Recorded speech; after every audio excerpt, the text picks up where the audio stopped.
Welcome to the HFY Vault channel. Remember to like and subscribe if you like the story. Enjoy and take care. She believes no human could hurt her until the pain made the alien girl scream. The spaceship corridors were silent when the alarms started. A deep red light flashed across the metal walls. The whole vessel shook, and distant rumbling echoed like thunder inside a cave. Inside a locked cell, an alien girl named Kyra opened her glowing violet eyes. She was not afraid. Humans were weak. Humans were slow. Humans were soft. And she was none of those things. Kyra belonged to the Valerian race, a species with skin as strong as armor and bones harder than steel. Since childhood, she was trained to believe a simple truth. No human can ever hurt you. Her mother repeated it. Her teachers repeated it. Her commanders repeated it. And Kyra believed it. Even now, trapped on a human warship after a battle she barely remembered, she sat calmly on the floor of her prison cell, her expression cold and proud. Then the door burst open. A human soldier stepped inside. He was young, maybe 23, with short black hair, sweat on his forehead, and a gun shaking in his hands. His name tag read Lance Corporal Jace Rowan. He looked terrified. But not of her. No, something else had shaken this soldier. Kyra's eyes narrowed. She wanted answers. "Why are your alarms ringing?" she asked calmly. Jace swallowed. "Our engines were hit. The ship is dying. We have 10 minutes before the explosion." Kyra raised an eyebrow. "Then why come here? To kill me before you die?" Jace shook his head. "No. I came because you're the only one strong enough to help me reach the escape pods." Kyra stood slowly. Even in the half-dark, Jace could see how tall she was, almost 7 feet, her silver hair falling to her waist, her skin shimmering faintly with bioluminescent patterns. She walked toward him with confident steps. "You need my strength? A human, begging a Valerian?" Jace did not answer. His eyes darted to the hallway behind her cell. Footsteps. Heavy ones. Both of them froze. "What is that?" she whispered. Jace's face went pale. "It's not human, and it's not with us." Suddenly, the corridor lights flickered. A dark shadow crawled against the walls, followed by a deep, animal-like growl. Kyra felt her heart jump. This sound, she had heard it only once before on a battlefield filled with screams. "A Zark beast," Kyra whispered, her voice breaking for the first time.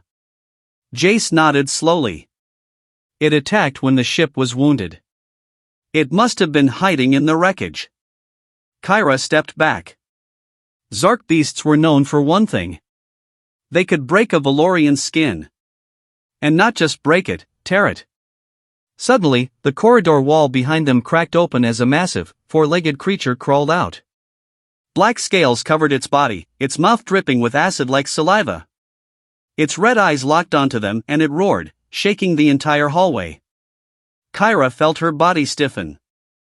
Jace whispered, "Please, help me." She turned to look at him. A human. Weak. Small. Fragile. Yet he had walked into danger to free her. Why? Kyra took a deep breath and stepped in front of him.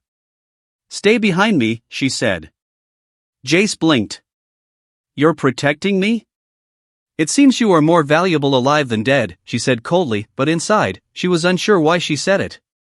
The beast lunged forward, claws sweeping through the air. Kyra blocked with her arm. And pain exploded inside her. Hot. Sharp. Real.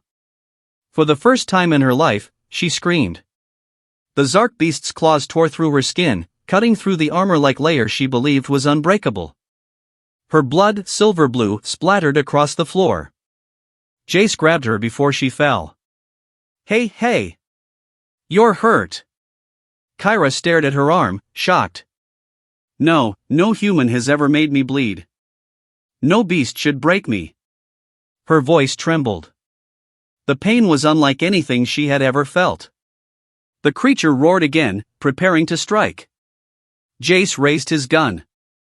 "Stay down." He fired, hitting the beast's eye. It shrieked, stumbling back. Jace pulled Kyra toward him. "Can you stand?" Kyra forced herself up. "I can." But she was shaking. Not from fear. From the realization that she was not invincible. The creature attacked again. This time Kyra dodged, using her speed and strength. She grabbed a broken metal rod from the floor and drove it into the beast's side. It roared in agony. Jace fired again, supporting her. Together, they pushed the creature back step by step. Finally, Kyra leaped forward with all her power and drove the rod into the beast's throat. The Zark beast collapsed, shaking the floor as it died. Kyra fell to her knees, breathing hard. Jace rushed to her side. "You did it." Kyra looked at him, really looked. This human had stood his ground. This human had fought beside her. This human had saved her life. Why would you risk your life for me?" she whispered. Jace looked embarrassed. "Because, you're alive. And no one deserves to die locked in a cage." Her glowing eyes softened for the first time. "The escape pods are close," he said. "We have 4 minutes." Kyra stood again, wincing from her wound. "Let's go." As they moved down the corridor, Jace supported her weight. She felt strangely safe in his grip, something she never expected. The ship shook violently. They reached the escape pod room. Only one pod remained. Jace pushed her toward it. "You go." "No," Kyra said firmly. "We both go." Jace shook his head. "It's designed for one. If we both enter, it won't launch properly." "We don't have time," she whispered. "Get in." Jace smiled sadly. "You're strong. You'll survive the explosion." "I won't." Kyra grabbed his shirt and pulled him closer. Her voice broke. "No human could hurt me, but today I learned something." Jace frowned.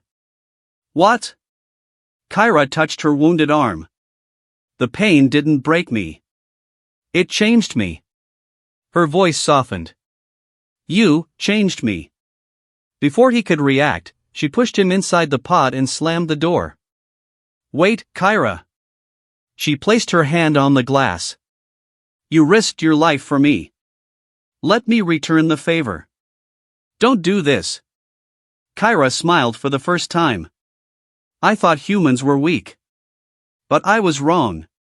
She pressed the launch button. The pod shot away into space. The ship alarms reached their final countdown. Kyra stood tall as fire spread through the halls. "No human could hurt me," she whispered. "But one human saved me." The ship exploded. And in the darkness of space, a faint silver light glowed.